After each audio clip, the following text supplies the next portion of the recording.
Assalamu alaikum. This is lecture 17 of web design and development, and in this lecture we are going to continue our discussion about model view controller, and in this lecture we are particularly focusing on models and entities.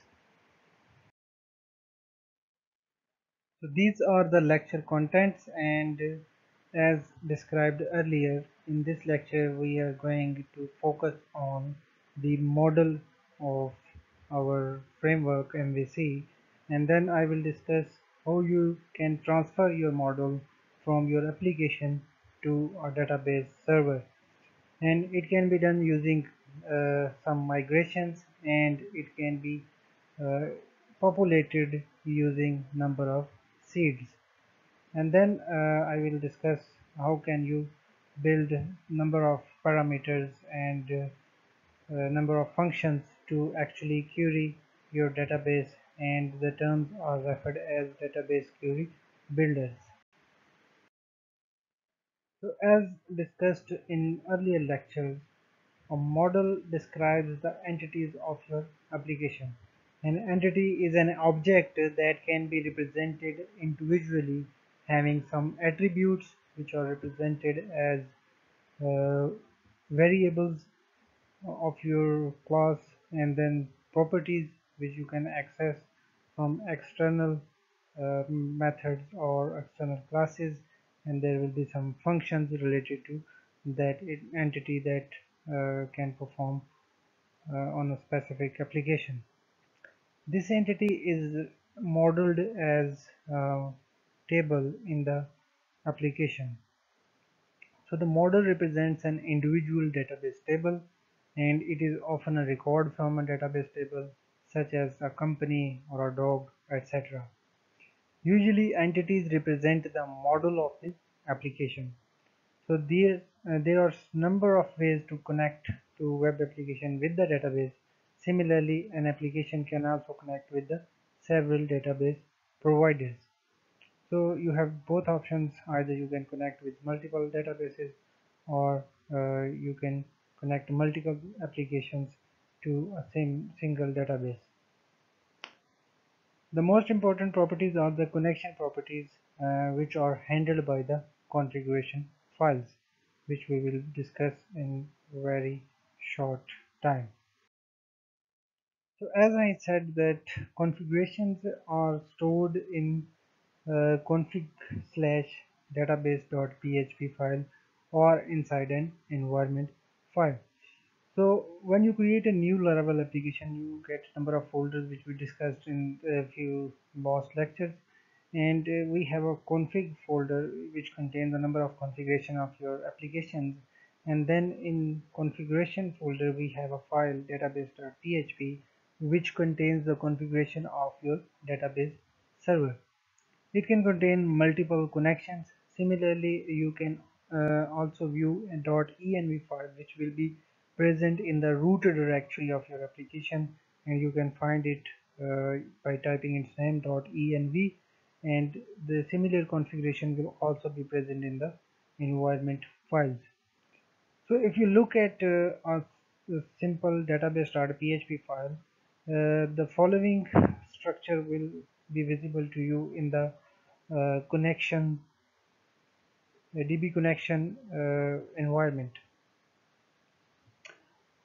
For this case, we have used a MySQL database connection, and we can provide number of connections which are referred as connections, and then we have one connection named as MySQL. And then there will be properties of this particular connection.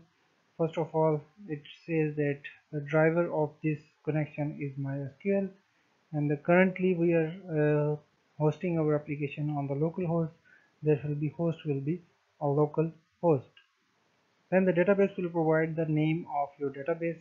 For example, in this case we have a database name cricket, and then we have a username for the database and a password, and in this case the user is root and there is no password, and then there are settings for the character sets.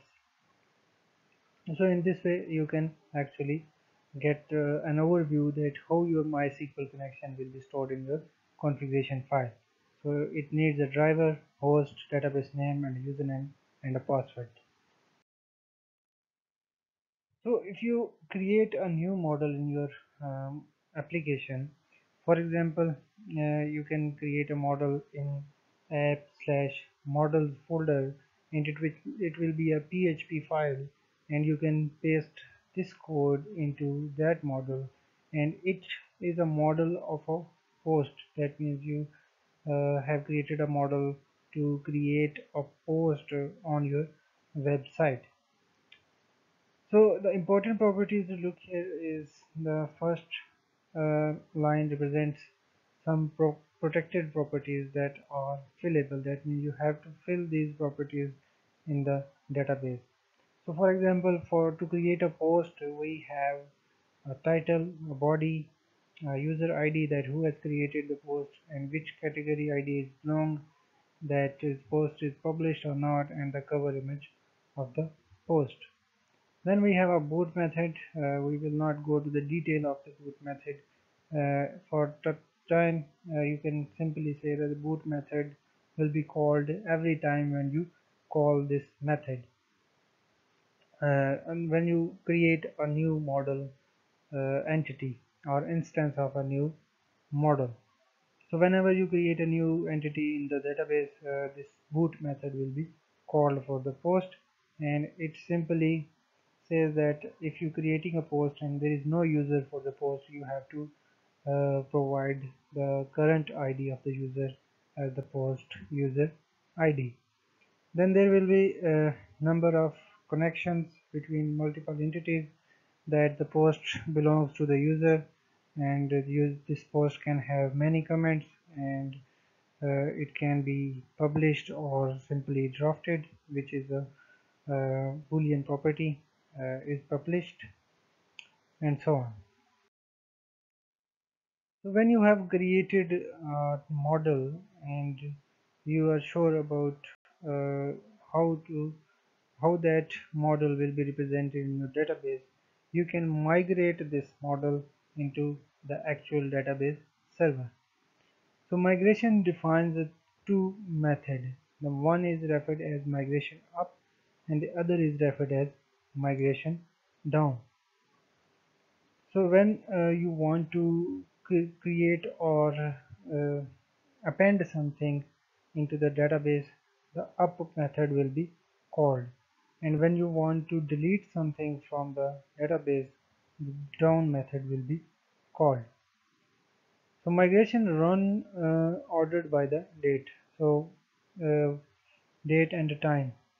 So the latest uh, migration will be called last, and this will provide a benefit to you, that whenever you start making changes and then correct it afterwards, the initial changes will be reverted and the final changes will be posted on the database. So the typical migration will be stored in a migration uh, folder of the database directory of your application, and this shows a typical migration of a dividend table. This says the class is a create dividend table, and it extends the migration. So as we have explained that whenever you want to add something into the database, you have to provide in the up method, and whenever the migration up method will be called, you have provided that you create a schema of a table, and you provide it with number of columns. And oppositely, if you want to call the down method, you can say simply that if drop if exist method is called, that if the dividend table is already present, the down method will be called to delete it.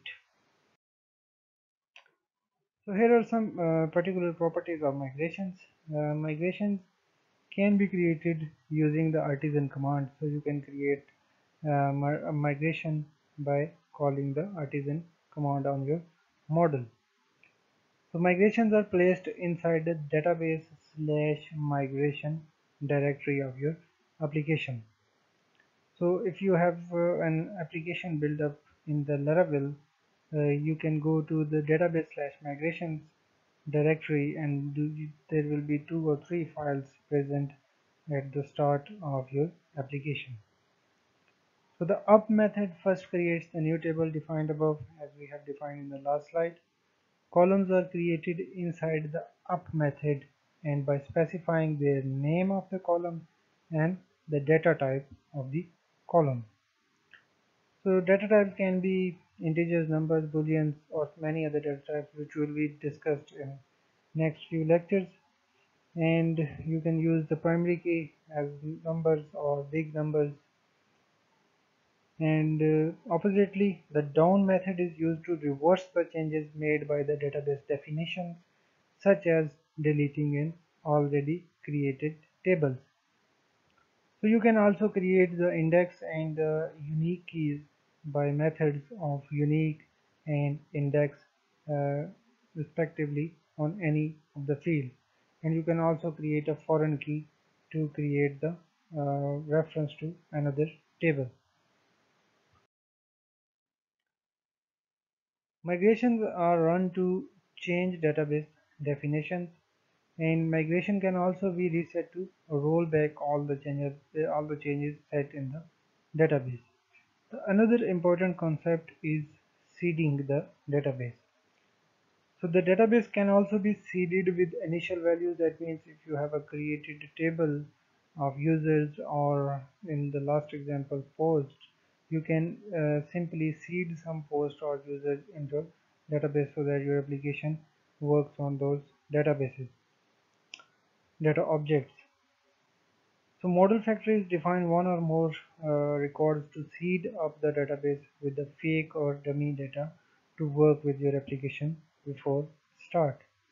So these model factories are powerful tool to create the initial set of database tables, values along with their relationship with other tables. So at this point you should have an application that has a model which is connected to a database through a migration and populated through seeder. So the next task is to fetch and post data to and from the server and application. This can be done using the querying. So the database can be queried to get the data from the database tables. So table can be queried with the raw SQL statements to insert, update, delete, and select data from the tables. So for example, a simple statement can be db select, and it is stated that select all from the users. However, if you are using the queries in your PHP application, the several constraining methods exist to operate on data more elegantly.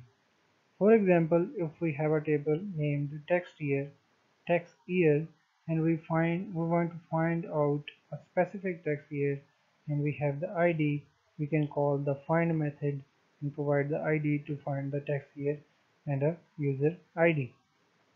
Similarly, if you want to find out the active user, and we have a table present here, and we can find out the active user by finding out the ID of the present year, and the ID we provided is the current user ID.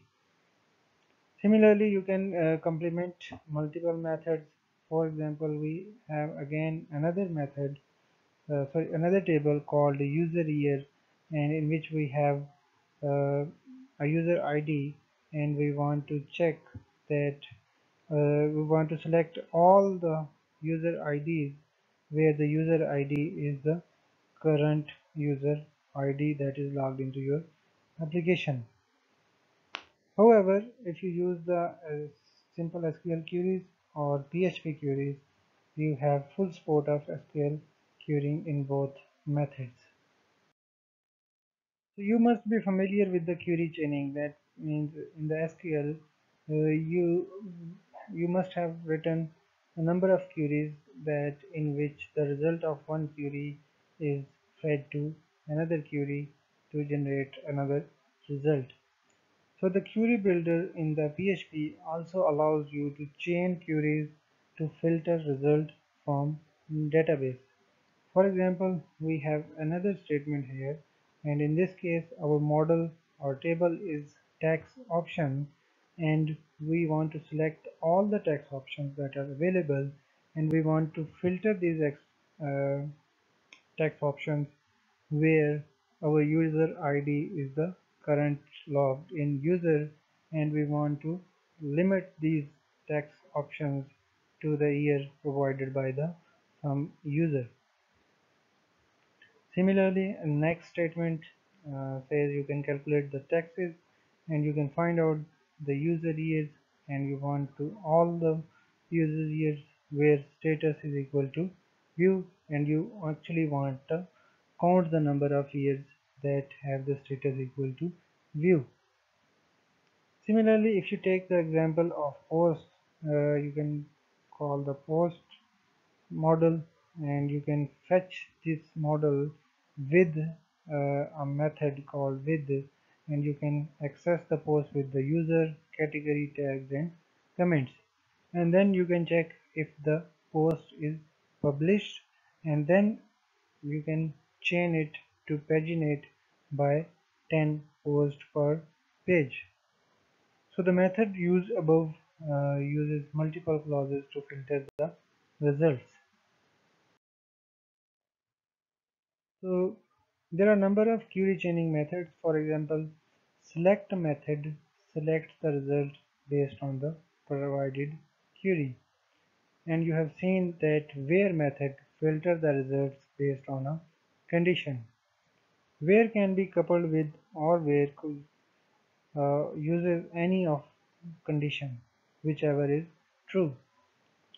So where between method chooses rows where condition lies between a range of values, much like the similar between method in the SQL statements. So where exist method returns only if there is at least one record in the data against a query. Get method gets the record with the given query. The first or fail method works like get but limit to only one get. That means it will only access the first record if it is present. Find or fail method works in the similar way, but it works on providing the primary key. Query Builder allows you to put join statements in the raw SQL using the join methods, much similar to the SQL statements. The join and the left join methods are provided to work with the data tables. Similarly, insert method inserts the data into a data table, and insert and get ID method inserts the data and returns a freshly created ID of that particular data. Update method works the same way, but it is coupled with the where clause.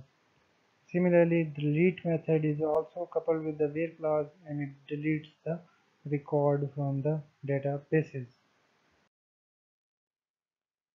Transactions allow the series of queries to be performed in a batch.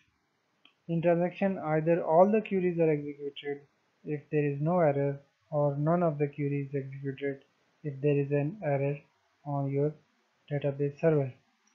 So the query builder also allows you to create transaction by adding a set of query inside a database transaction method and the following sample code to execute a transaction. So you can create a transaction by the method called begin transaction, and you commit the transaction using the db.commit. So if something bad can happen, then you can have the option to db.rollback method to actually revert the database to its original state. So you can practice more about the concept discussed in this lecture, and the best way to do it is by studying the chapter 5 of this recommended book, or using the PHP Laravel open resources such as documentation available on the Laravel website. Further, if you have any questions, you can ask me through any of the designated medium, or you can conduct a question and answer session. Thank you.